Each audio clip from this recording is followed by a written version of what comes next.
All right, welcome back. This is going to be part 3 in our excitable cells lecture.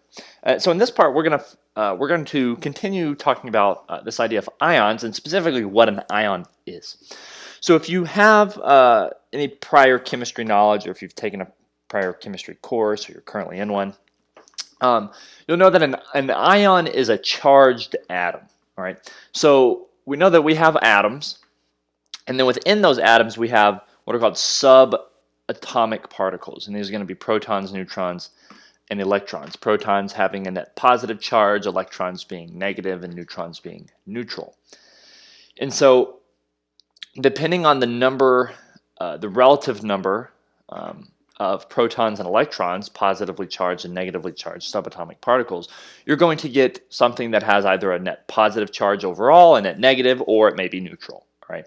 So if we change the number of electrons, so you have more electrons than you do protons, then you're going to have negative charge. If you have more protons than you have electrons, you're going to have a net positive charge, right?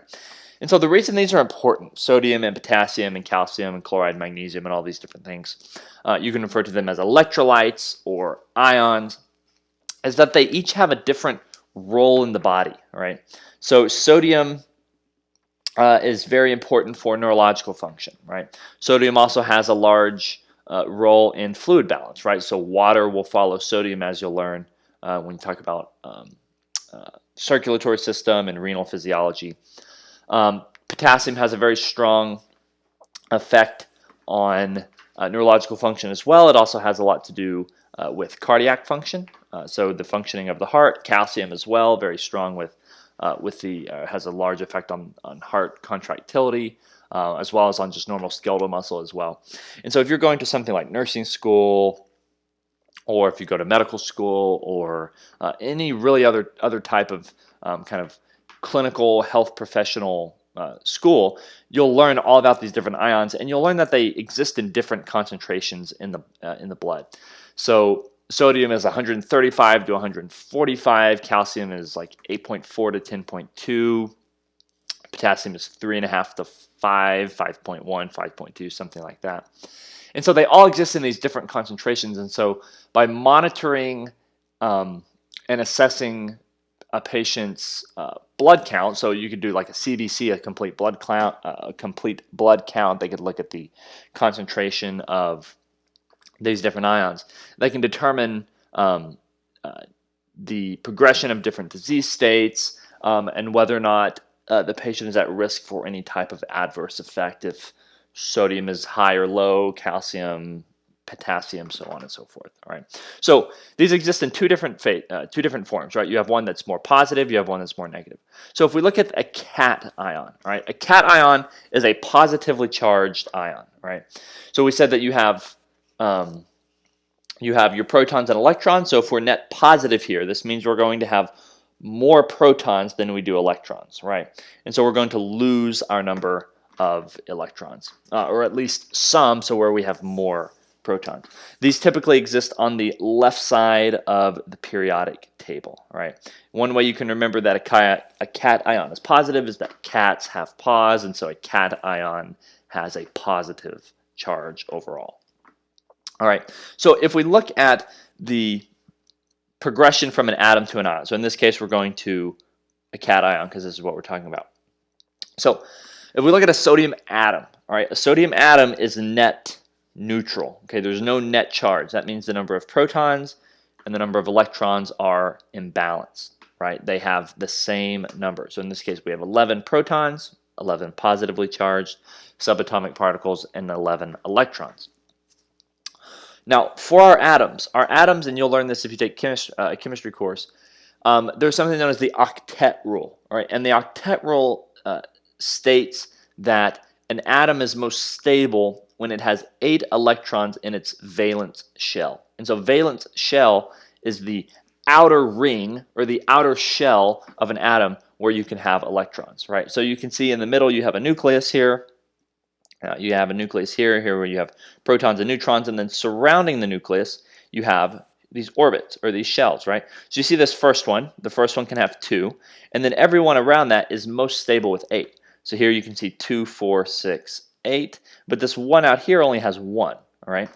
So if you think about it, and these are electrons. These blue little circles are electrons, so they're negative, right? They have a negative charge, and you have 11 of them. So you have 11 protons in the middle, right? Plus 11, and then you have 2, 4, 6, 8, 10, 11 electrons. So you're net neutral, right? No charge. So if we're trying to get to 8, if we're trying to satisfy our octet rule, and we have 1, would it be easier to gain 7 additional electrons, or would it be easier just to get rid of the 1 and donate it to another atom that needs only 1? Well, hopefully you're thinking in your mind that it would just be easier just to get rid of the 1 extra that we have instead of trying to gain 7 additional ones. And that's exactly what we do. So you take a sodium atom here on the left with this 1 extra electron, and you donate that electron, that 1 valence electron, to another atom that only needs 1 electron. So it has 7 valence electrons in its valence shell. So here you can see now this valence shell is now empty. So now this is our valence shell, and it has 8. Because we lost that 1 electron, we now have 11 protons and only 10 electrons, so we're net positive. So now we've gone from a sodium atom on the left to a sodium ion on the right. Okay. So if we look at the opposite of this, so we have our cations, we also have anions. So anions are exactly the same, except they're different in every way, and they have a net negative charge, right? So whereas cations were net positive, anions are now going to be net negative. They're going to have more electrons than protons, and you can typically find these on the right side of the periodic table, all right? So if we stick with our example of sodium, say we take that 1 additional sodium, that 1 additional electron of that sodium, and we donate it to a chloride atom, right? So a chloride atom has 7 valence electrons, right? So if we look here you can see 2, and these blue dots here are the electrons. So there's 2 here. There's 1, 2, 3, 4, 5, 6, 7, 8 in this shell, and here you have 1, 2, 3, 4, 5, 6, 7. So you're lacking 1, right? So we're close to our octet rule, right? We need 1 more. And so what you can do is you can take that 1 electron from the sodium, and you can donate it. You can give it to this chloride that causes the sodium to form a sodium ion, and it satisfies its octet rule. You now donate the 1 additional one to this chloride atom to become a chloride ion. It now satisfies its octet rule, and now you have 1 more electron than you do proton. So this causes this to have an overall negative charge. The sodium had an overall positive charge. Opposites attract. The sodium and the chloride come together.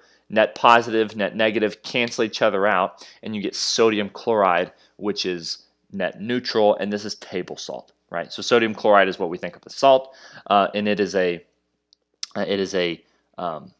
what's known as an ionic bond between sodium and chloride, because you form an ion. You donate 1 electron from sodium, and you give that to the chloride, and that causes these two to come together, right? So let's answer these questions here, right?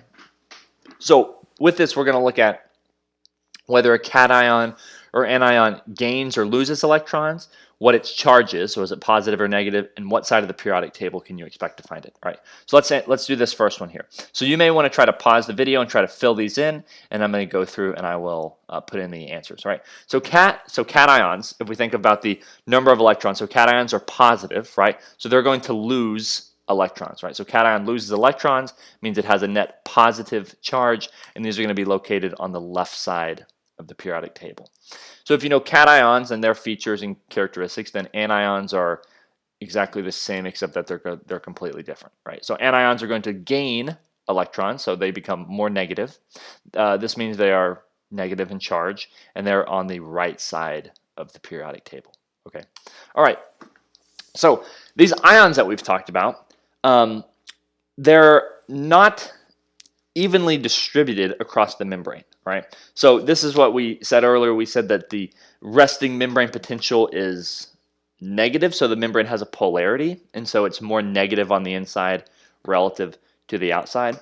And so if they are distributed unevenly, then their charges also have an uneven distribution. So that means that one side is more positive and one side is more negative, and we said that we have more negative on the inside relative to the outside. Okay, so this is what kind of contributes to our membrane potential, right? So you have more sodium on the inside, I'm sorry, more sodium on the outside than inside, more potassium on the inside than the outside, and so on and so forth, right? So this top box, this is kind of what's describing our resting membrane potential. This bottom box is showing that if we make our membrane now permeable to one of those ions or to multiple of those ions are going to move down their concentration gradient. As they move down their concentration gradient, they're taking with it their charge, right? So their positive or negative charge. And so that changes the membrane potential, right? So this is the basis now, this bottom box, this is the basis for our actual action potential, right? So in order for our action potential to actually occur, as we'll see later in future parts of this lecture, you have to have the movement of ions. Sodium has to come in, potassium has to go out, so on and so forth. And so as you do that, you change the membrane potential because you're changing the concentration you're changing the movement of ions inside the cell to outside the cell and vice versa. All right. So you can take these concentrations of sodium and potassium on either side of the cell, and you can measure it, and you get what we've said is the membrane potential. Right. So you can take something known as a voltmeter, and you take two electrodes. One is a reference electrode, one is a recording electrode, right? So this recording electrode, this microelectrode is a very thin, small, sharp glass point that you insert into the cell, into the inside of the cell, and you're measuring this membrane voltage of the recording electrode relative to the reference electrode, right? So if you have it inserted into the inside of the cell and it's negative, so here's 0, here's positive 70, here's negative 70, and the voltmeter dial goes down to negative 70, that means that the inside of the cell where we're recording, right, so this is the recording electrode, it is negative relative to the reference electrode. So relative to the inside of the cell is overall negative, right? So just like a battery, there's a positive pole, a positive end of the battery, and a negative end of the battery. There's a positive pole of a magnet and a negative pole of a magnet. We have the North Pole, we have the South Pole, right? We have these opposites, right? That's what we're talking about here, okay? So you have this difference in charge between two environments. In this case, the two environments happen to be the extracellular environment, so the outside of the cell, and the intracellular environment, or the inside of the cell. And remember that the membrane potential that is negative, negative 70, is inside relative to outside. So the inside of the cell is more negative, you can see all these negative signs, is negative relative to the outside of the cell, all right?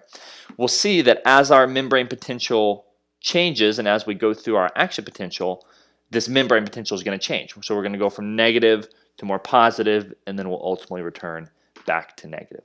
Okay, so you can see the same thing here. You see lots of sodium on the outside, a few sodiums on the inside, lots of potassiums on the inside, a few potassiums on the outside, and you have the same thing. So here's your recording electrode inside the cell, here's your reference electrode, and again we get a negative 70 or so millivolt voltage inside relative to the outside. You can see different channels. So here's a potassium channel, here's a sodium channel. We'll talk more about this channel here. This is known as a sodium potassium pump or sodium potassium ATPase. This is actually going to be a channel that moves things against their concentration gradient, whereas these two are going to move sodium and potassium down their concentration gradient, but we'll get to those later on. But this is a good image to kind of study because it shows the relative concentrations of sodium and potassium. It shows the different channels. It shows our resting potential, right, of negative 70 with the recording and reference electrode. And so we'll come back to images like this and the actual movement of ions across the membrane. Okay. All right. So we're going to skip that slide, and we'll stop here with this part. I believe this is part 3, and we'll pick up with our next part by talking about something known as the equilibrium potential.